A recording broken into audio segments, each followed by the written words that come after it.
मेरे प्यारे विद्यार्थियों, मैं आज आपको बताऊंगा कि आपको चक्रवृद्धि ब्याज कैसे निकाली जाती है। और आपका जो होता है कि एक आपको ये रहेगा कि क्या मूलधन, दर, समय, ये सारी चीजें होते हैं, साधारण ब्याज कैसे निकाला जाता है। ठीक है ना, देखना ध्यान से बच्चों, मात्र 2 से 5 मिनट में ये सारा सवाल बन जाएगा। ठीक है ना, इसी की तर्ज पे आपको ये सवाल करके बताना है। चलिए देखना ध्यान से, पहले एक क्वेश्चन है यहाँ पे, कक्षा 8वीं की गणित है, भारत देश की गणित है लगता है यार, कुछ चीज दो यार, एक कैसी गणित है, इसकी कवर अवर कहाँ है, दो या गणित है, भारत देश की गणित है, कवर अवर नहीं चाहिए, कृपया कवर चढ़ा लिया करें, अच्छा लगता है ना। तो ये भी 5 दशमलव निकाले, आधा समय तो ये लग जाएगा। ये है पेज नंबर आपका 91 पर, है ना। ये देखिए कक्षा 7वां उदाहरण, यहाँ देखो भैया, बस ठीक क्लियर। चलिए मैं पढ़ के बता दे रहा हूँ। लिखा है 10,000 रुपए की राशि 15% वार्षिक ब्याज दर पर 2 वर्ष के लिए उधार ली जाती है।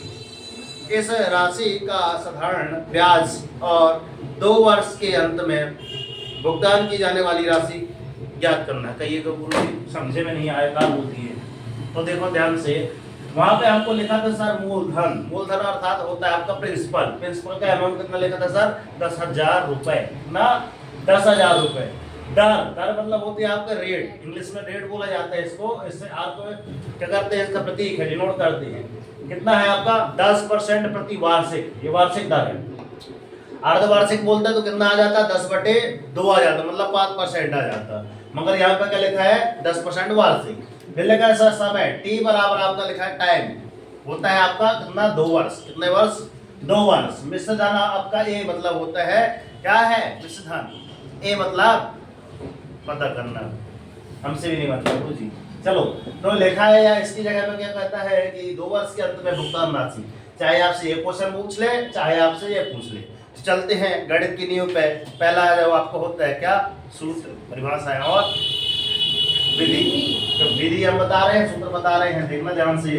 यहाँ पे देखिएगा, दिखाई दे रहा है क्या आपको सर, सूत्र दिखाई दे रहा है, दिखाई दे रहा है। सूत्र भाग होता है आपका साधारण ब्याज का लगा रहे हैं सर, क्या सा, साधारण ब्याज, इसको बोलते हैं एसआई, सिंपल इंटरेस्ट, बराबर, है ना।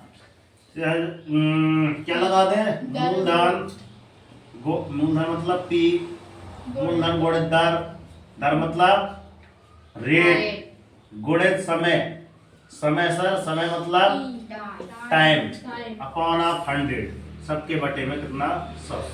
मूलधन गुणित दर गुणित समय बटे 100, आपको याद होना चाहिए, ठीक है ना। नहीं है तो अभी फिलहाल में देख लो इधर से, यहाँ पे आप लिखेंगे कितना, पी कितना दिया है, यहीं से देख के लिखना है आपका 10,000। पी मतलब होता है आपका प्रिंसिपल, अर्थात मूलधन कितना है, 10,000। रेट कितनी दी है सर, 10%, ठीक है ना, 10% ले लीजिए सर। और क्या है आपके पास, 2 वर्ष का समय है, ठीक है। और बटे में आपके पास क्या है सर, 100 है, लिखा है, इतना लिख लिए। अब क्या है, काटो, दानी पेड़ को काटो, ठीक है, 2 0 2 0, बाकी कितना आया आपका, कितना आया, और कुछ कटेगा क्या, कहाँ 2 पंचे 10 कट रहा है, मैं लगता है कुछ गलत लिख दिया क्या, वार्षिक दर 15%, कहाँ, वार्षिक दर 15%। हो कितना है, 15% है सर। चलो आप इसी का निकाल लेना, ठीक है ना। कितनी आ जाती है आपके पास, 10, इधर कितना आ जाएगा, ये वास्तव में आया सर कितना, 100 गुणित 10 गुणित आपका 2, ठीक है ना। तो वास्तव में कितना हुआ सर, एक 0 और बढ़ा दीजिए, कितना, 1000 हो गया, 1000 गुणित कितना, 2, बराबर कितना आ जाएगा आपका, 2000 रुपए, ठीक है ना। अब ये वास्तव में आपके पास क्या है सर, सिंपल इंटरेस्ट, आपके पास क्या है, साधारण ब्याज है। अब आपको याद करना है, दूसरा सूत्र लगाना है, क्या लिखा है सर, मिश्र धन, क्या आता है आपका, मिश्र धन। इसका तो सर पता नहीं है सर क्या होता है, ए मतलब पता करके आएंगे हम, अगली बार बता देंगे, ठीक है, हम भी पता कर लेंगे, हमसे भी नहीं बनता है, समझता हूँ। ये होता है आपका मूलधन धन ब्याज। मूलधन ब्याज। धन ब्याज, इसको इंग्लिश से कैसे लिखेंगे गुरुजी? मूलधन को हमने सर बी लिखा था, मूलधन और ब्याज को आपने क्या लिखा था? आई ही लिखते। मूलधन धन ब्याज आई या एस आई, जो भी लिखना है आपको, ठीक है। ए जब निकालेंगे गुरुजी तो मूलधन कितना है आपका? 10,000। 10,000 रुपए, है ना। धन कितना आ जाता है आपका? 2,000 रुपए। यस। क्लियर? तो आपका कितना आ जाएगा सर? वास्तव में कितना आ जाएगा आपका? 12,000 रुपए। कितना? 12,000। अर्थात उत्तर में क्या लिखेंगे सर? 2 वर्ष के अंत में भुगतान राशि कितनी करनी पड़ेगी आपको? कितना? 12,000 देना पड़ेगा। अर्थात हमने किसी से कितना 10,000 उधार लिया, तो 2 वर्ष के अंत में ब्याज उसे चुकाना कितना पड़ेगा आपको? 12,000 रुपए चुकाना पड़ेगा। अधिकांश व्यक्तियों को देखे होंगे सर, लोन लेते हैं, EMI फिर चुकाते रहते हैं, इसकी इतनी EMI, इसकी इतनी EMI, किस्त जिसको कहते हैं। वास्तव में ये उसी तरीके का सवाल है, ठीक है ना। अब क्वेश्चन में हमने यहाँ पे 10 की जगह 15 की जगह हमने 10% लिख दिया था, तो यहाँ पे अगर कितना होता सर? 10% की जगह कितना होता? 15%। कितना होता है? यदि 15% उसमें लिखा था, कोई बात नहीं, ये सूत्र लिखा है ना पूरा, ये सूत्र लगा है, तो इतना कर देते आपको 10,000 गुणा 15%, कितना कर देते आप? 15% गुणे तो आप 2 बटे में आपका कितना आ जाता है? 100। ये 2 जीरो से 2 जीरो निपटा ही देते हैं, तो वास्तव में कितना आ जाता है सर? 3,000। 3,000 वास्तव में क्या आता है आपका? ये आपका सिंपल इंटरेस्ट आ जाता है। सिंपल इंटरेस्ट मतलब आपका SI। आप आपका ए निकाल दें, ए ने जब निकालेंगे तो आप कितना आ जाएगा आपका? 13,000। सर 10,000 में से कितना जोड़ देंगे सर? 3,000 और जोड़ देंगे सर, कितना आ जाएगा आपका वास्तव में? सर 13,000 आ जाएगा। मैं लोग ऐसे हिंदी में लिख दूं 13,000, ठीक। ये रहा था आपका आंसर।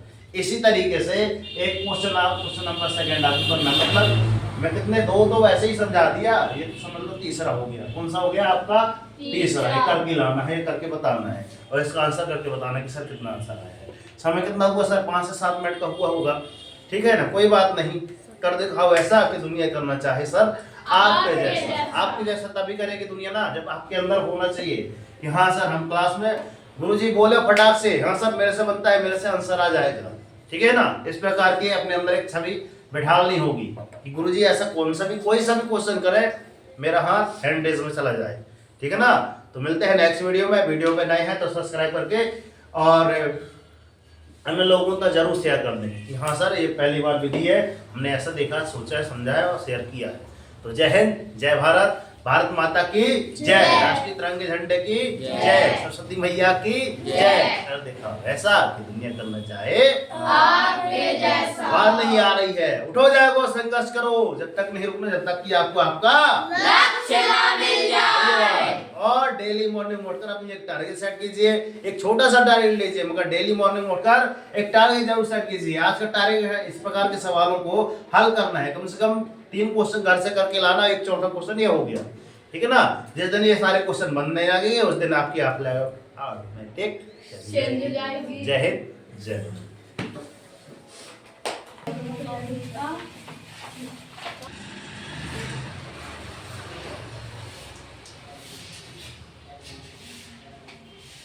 ये अपनी सोनल कोचिंग क्लासेस है, देख सकते हैं यहाँ पे आपके 2nd फ्लोर पे।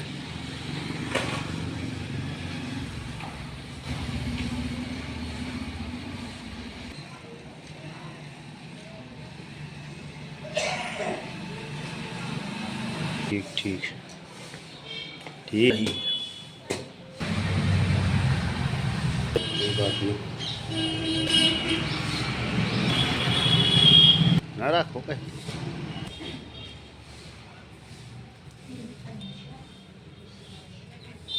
ये रही सोनल कोचिंग क्लासेस।